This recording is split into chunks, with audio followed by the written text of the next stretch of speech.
More good progress on my robot today. I've started assembly, so what we're looking at is the Nano hooked up to the motors and gearbox and the H-bridge all wired up.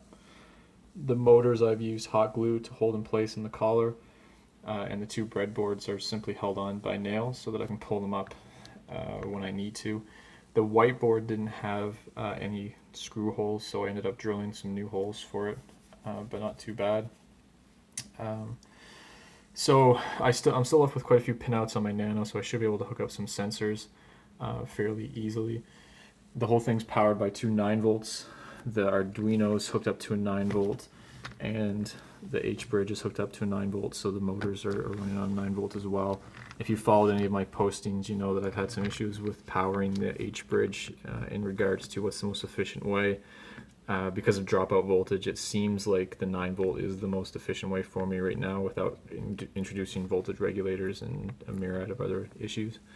The batteries are held on by zip ties. This is actually pretty convenient for me because it's easy to swap out the batteries. I just use a couple staples to hold the wires in place.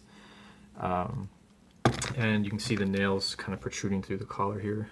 They actually serve a double purpose. They hold the breadboard in place, and they also keep the wheels from turning too much.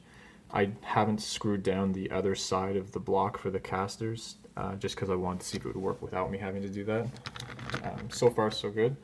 So I'll give you a demonstration here. Everything is working as it should. There were some issues with the controller in that it appears that one side of the motor assembly is always receiving more power than the other. And it's not simply because of the motor or the gears. It does seem to have something to do with the way the H-bridge runs or the way the Arduino is distributing the power.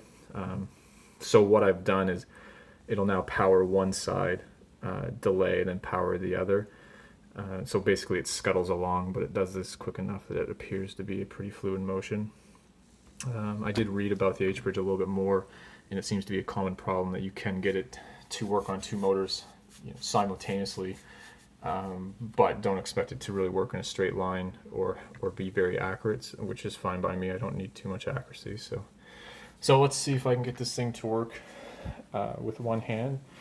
So what you'll see is it'll move forward, it'll move backwards, it'll turn left, turn right, and then brake for 10 seconds and start all over again. So see if I can get this in here with one hand, and we'll give a demo. There we go.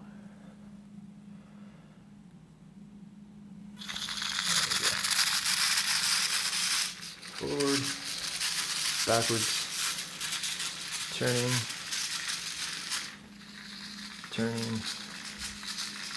and braking. So you notice when it moves backwards, one motor is receiving more power, so it actually moves backwards in a bit of a semicircle. Forward seems good.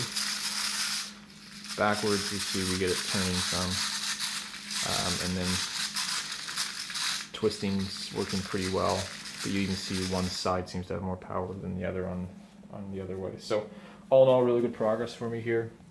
I'll chop off the tops of these zip ties to make it look a little bit better, but pretty happy with this progress.